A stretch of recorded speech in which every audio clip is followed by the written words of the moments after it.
Hello, Bachu. Let us begin with today's question. Let us read the first question. So, in this exercise, we are going to see the figures of speech. So, the first question is many are called, but few are chosen. Let us see the options.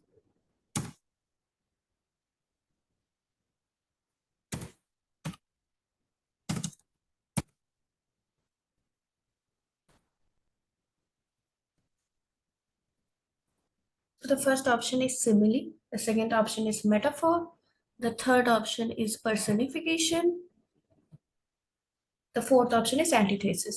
तो simile क्या होता है? Simile वो होता है जिसमें हम दो चीजों को कंपेयर करते हैं, तो वो होता है सिमिली।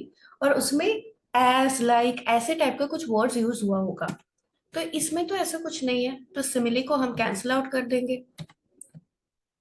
तो नेक्स्ट है मेटाफोर। मेटाफोर क्या होता है? मेटाफोर में होता है जब हम कोई दो चीज को इक्वेट करते हैं, दो चीजों को बारे में इक्वेट करके बात करेंगे, और उसमें हम एज या लाइक ऐसा कुछ यूज नहीं करेंगे, जैसे हम सिमिली में यूज करते हैं वैसा कुछ नहीं करेंगे मेटाफोर में। तो इसमें वैसा भी कुछ नहीं है, तो मेटाफोर को भी हम कैंसिल कर देंगे। तीसरा आता है personification. So in personification what it happens, personification में होता है जब कोई ऑब्जेक्ट को हम पर्सनिफाई करते हैं, उसमें ह्यूमन एट्रीब्यूट्स डालते हैं, तो उस टाइम पर्सनिफिकेशन होता है। ऐसा तो इस सेंटेंस में कुछ है नहीं, तो पर्सनिफिकेशन को भी हम कैंसिल कर देंगे। So the last option which is left with is antithesis. So obviously antithesis is the answer. अब antithesis क्यों है? Antithesis क्या होता है? जिसमें हम दो contrasting ideas बताते हैं और बता के एक parallel, एक balanced view create करते हैं। तो इसमें देखिए क्या है? Many are called but few are chosen. So I am calling many people but I am choosing few of them. So I am representing two contrasting ideas कि बहुत लोगों को बुलाए but उसमें से सिर्फ कुछ लोगों को चूज किया। So basically it is showing the contrasting ideas, and so the correct answer is option D. Okay, now move on. Let's move on to the second question. The politician used many words to avoid giving a direct answer. Option circumlocution, metaphor, hyperbole, onomatopoeia. तो पहले देखते हैं circumlocution क्या होता है। circumlocution में वो होता है जब मतलब हम एक बात बोल रहे हैं और उसमें हम मेन पॉइंट को इग्नोर करके इधर उधर घूम रहे हैं, बट मेन पॉइंट पे नहीं आ रहे, ये होता है सर्कमलोक्यूशन। मेटाफोर तो हम समझ चुके हैं कि इसमें हम दोनों चीजों को इक्वेट करते हैं, वी इक्वेट टू थिंग्स और उसमें हम लाइक और एज यूज नहीं करेंगे। हाइपरबोले, इन हाइपरबोले वो होता है that there is an exaggeration, where we exaggerate something, there is nothing as such in this sentence। और ओनोमैटोपोइया में क्या होता है? कोई साउंड को इमिटेट करना, जैसे हम कोई साउंड है और उसको हम वर्ड में बोल रहे हैं, तो तब ओनोमैटोपोइया होता है। तो ऐसा कुछ तो नहीं है इसमें। So in this question the correct answer will be circumlocution. और सर्कमलोक्यूशन में की कॉन्सेप्ट क्या होता है कि it's something like beating around the bush, that without coming to the main point, you are constantly moving about the topic but you are not coming to the main point, and that is what is said here. The politician used many words to avoid giving a direct answer. So it's clearly circumlocution. Okay. Third question. He passed away peacefully in his sleep. Option simile, euphemism, alliteration, irony. तो simile हमको पता है क्या हो चुका है, क्या है? सिमिली में हम कंपेयर करते हैं दो चीजों को, लाइक और इधर लाइक और एज ऐसा कुछ यूज करके। यूफेमिज्म में क्या होता है? Euphemism what we do is that to we replace harsh words with some lesser harsh words to make it sound pleasing. So that is what we do in euphemism. Alliteration क्या होता है? Alliteration, in alliteration there is a repetition of consonant sounds in a series of words to which is used to make a sentence. तो उसमें consonant sounds का repetition रहेगा।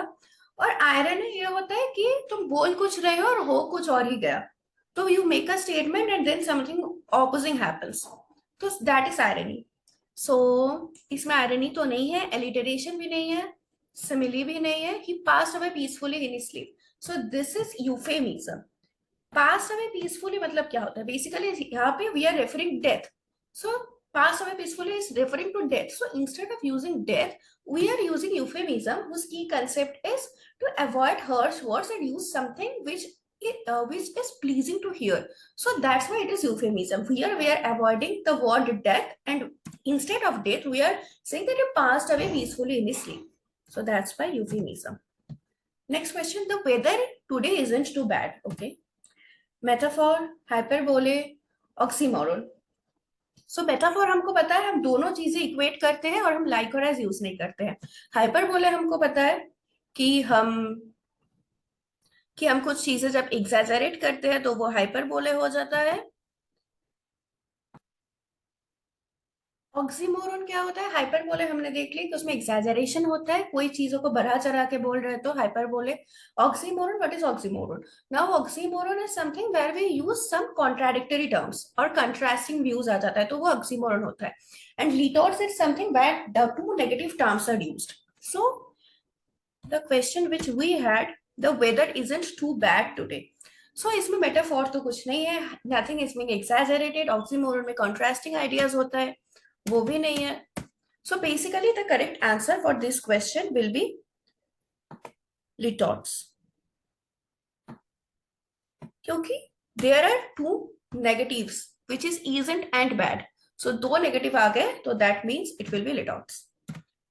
The White House issued a statement today.